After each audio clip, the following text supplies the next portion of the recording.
Ingrid Kelly as Hurricane Melissa intensifies.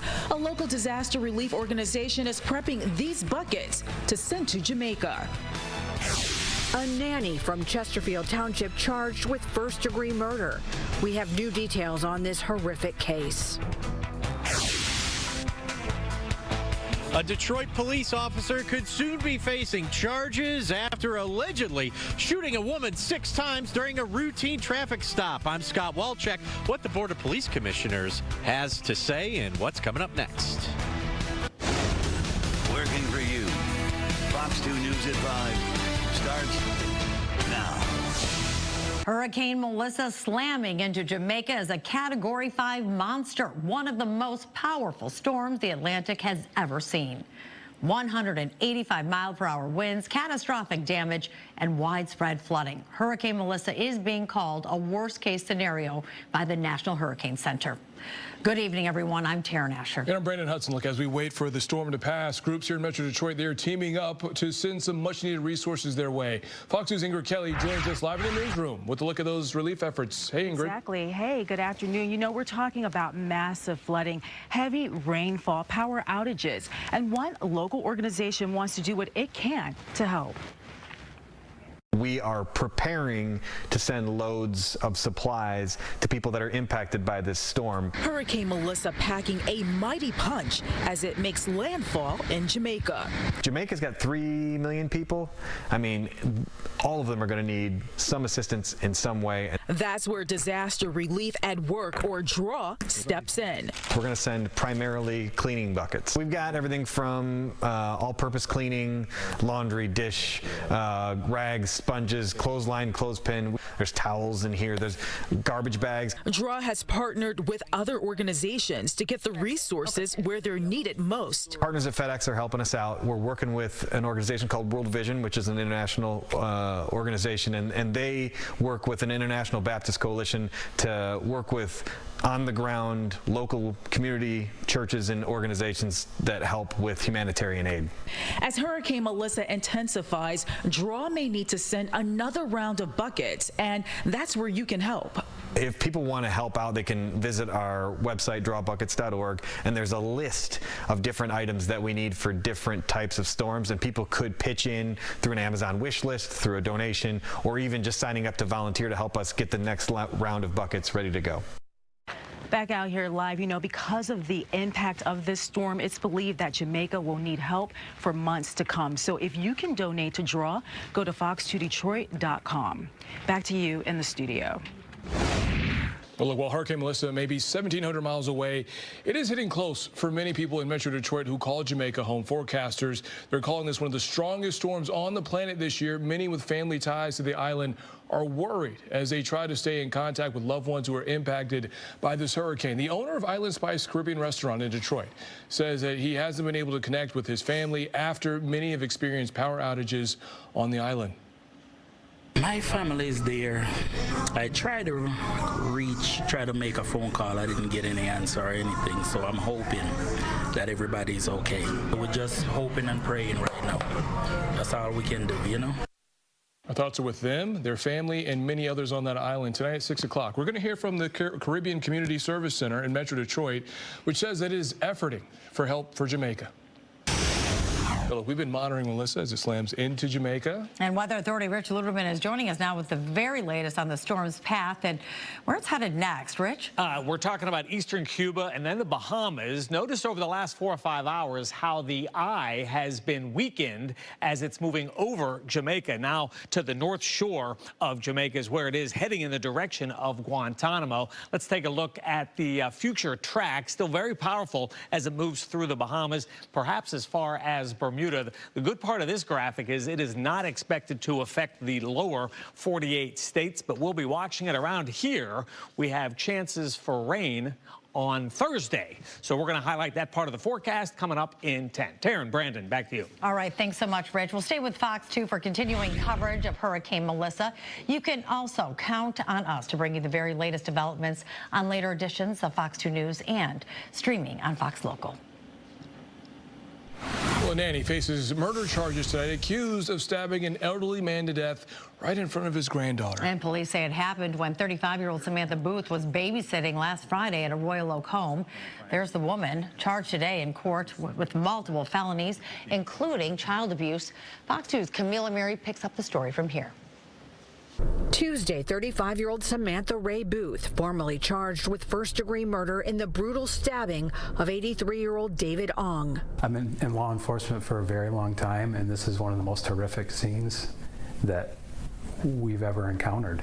Investigators say Friday night, Ong went to this home on Sheridan Drive in Royal Oak to check on his 3-year-old granddaughter and her nanny. The child's mother, Ong's daughter, was out of town.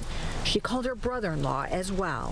When he went into the basement, he observed a horrific scene and was able to grab the child and try to flee from the home while the nanny was downstairs also. Police say the nanny, Samantha Ray Booth, had stabbed the child's grandfather several times with a screwdriver. It's horrific and it's terrible, and my message to the public is keeping our focus on the victims, this poor family, this child, they've lost their grandfather, father, spouse. Investigators say the uncle and child were able to get away from the nanny in the basement, who was allegedly in a manic state. She was actually chasing him down the street as he was screaming for help, and some neighbors heard it and ushered him and the child inside. We're told Booth was arrested with blood on her hands, wearing no clothes, a short distance from the house. We've been asking ourselves why, and we're not really sure why this happened, but there probably is a component with some drug usage. We always want to find a why in these horrible, horrible, tragic events.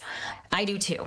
But sometimes we never get to the why. The only glimmer of hope in this entire case is that this young child was not injured, and we're really hopeful that she's so young that maybe any memories of what happened will fade quickly. Samantha Booth has no criminal history. She was remanded to the Oakland County Jail.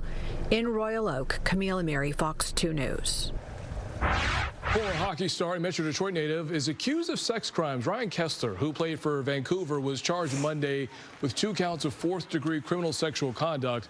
Charges stem from an incident reported to Orchard Lake Police last January, but investigators there aren't releasing any other details. Kessler was arraigned in Bloomfield Hills, and he has posted bond. According to ESPN, Kessler has been suspended by the Michigan Amateur Hockey Association as a Detroit area youth coach. Reportedly, Kessler denies these allegations. Also tonight, a woman recovering after she was shot 6 times during a traffic stop in Detroit. Police Chief Todd Bettison says protocols were violated, and he's calling for the officer involved to be suspended. And Fox 2's Scott Wolchek is live to break down this case. And Scott, first of all, do we know how the woman is doing who was shot? Hey, Taryn, yeah, you know what? It sounds like she is recovering physically. We do know she did get hit in the legs, and it's one of those things where how do you mentally recover from this, right? Because to have the police chief come out and already say, hey, protocols were violated with this thing. This woman was just doing, basically, this was a routine traffic stop, right? The chief says that she was pulled over allegedly for speeding and for possibly having tinted windows, and we know what happened next. It happened over on 8 Mile and Van Dyke on the east side, and apparently things just got out of hand where this woman had asked to speak with the officer's supervisor. That was not anything that happened, and then eventually this woman gets pepper sprayed. She drives off, doesn't make it very far because then she gets boxed in, and then that's when the shooting happened. So what happens next, right? So we know this officer, he's only been on the force for a year and some change. He is currently suspended. Now, they're looking to suspend his pay. That's going to be up to the Board of Police Commissioners, who've got to review everything. You've also got Kim Worthy, who her office is going to be looking at this to see if there's any potential charges, because with something where protocol is violated this deeply, there could be something there. Take a listen to what a former Detroit police assistant chief had to say as well as a commissioner. Kim Worthy is going to take her time with this. We know that. She isn't going to rush to judgment, but there's several things he could be charged with, and he may never get a job in law enforcement again, all because of a heated exchange with a citizen, and it's sad on both parts. Absolutely, you cannot shoot at moving vehicles. She asked for a supervisor, and if you refused a supervisor, and once we look at the evidence, we find that to be true, then that's a serious problem. When a citizen asks for a supervisor to be present, is being very reasonable in their request, then there's no way in the world you deny that. Could anything else come out of that meeting with you guys? A lot can come out of it. These are very serious allegations, and these policy violations are very serious, and we are disturbed by what we have heard and saw, and so we're looking forward to being able to get this matter resolved expeditiously. Now, that next Board of Commissioners meeting is planned for November 6th. We're going to let you know what happens, and as soon as that body cam is made available, we are going to have it for you and take a look, because this sounds like something that definitely got out of hand. Of course, we'll have to see what happens and if there are any charges down the line. For now, reporting live, Scott Walchek, Fox 2 News. But we know officers in the past have gone through different training and de-escalation techniques. Do we know if this particular officer had been through that at all, or maybe if it's time to bring it back? It sounds like they did do a lot of de-escalating training, because just from talking with Steve Dolan and from hearing from the chief, right? De-escalation is what should have happened here. Remember, this is a routine traffic stop, Taryn. I mean, for it to escalate to this woman being pepper sprayed and then shot 6 times, definitely something probably went wrong there, and it probably could have been resolved if a supervisor was called. Yeah. We'll see what happens from here. Thanks, Scott. Well, still ahead, more fallout from one of the biggest sports stories of the year. The NBA offers its first official response to the massive gambling bust involving players and coaches, including Chauncey Billups. What the league says it plans to do to recover from this scandal. How would you like to buy a house? 3 bedrooms, 2 baths in a beautiful area, Pontiac, all made by students, high school students. I'm Charlie Langton. I'll tell you more about this house coming up.